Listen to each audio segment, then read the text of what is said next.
Taking this course on resistance management, do we need a change of perspective? It's being presented by the Institute for Learning and Development. My name is William Rule, and I am the Executive Director of the Institute. So I just want to go over with you before we start, getting into the details, the course outline and the educational goals.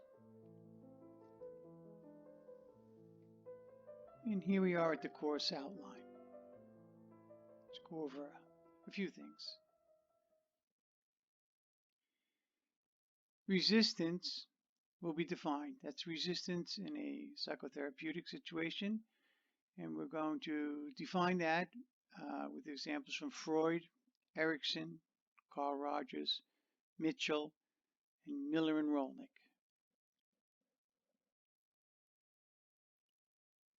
Cognitive distortions will be explained.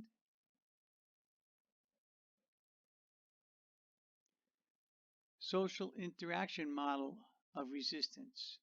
Now, the social interaction, we're going to get into that in the other lessons deeper into the course, but keep in mind that counseling in a counseling session, whether it's individual or group, but just say in an individual session, there's a social interaction there. There's two people in that situation. There's the client or patient and you, the counselor. So there is a social interaction, and we're going to discuss the social interaction model for resistance or resistance management. And that is that resistance is not explained as something in the patient. Resistance is explained as something in the interaction between the counselor and the patient.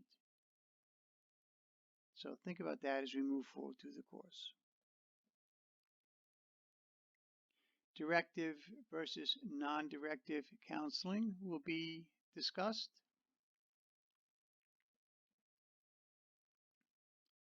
And sequential dependence will be explained.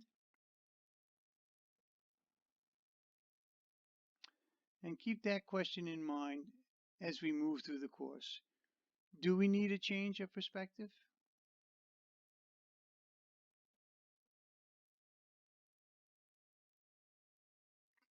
And these are the educational goals of this training course.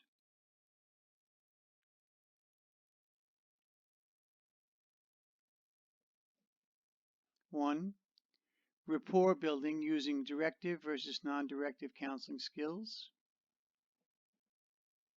Two, effective verbal and non-verbal communication.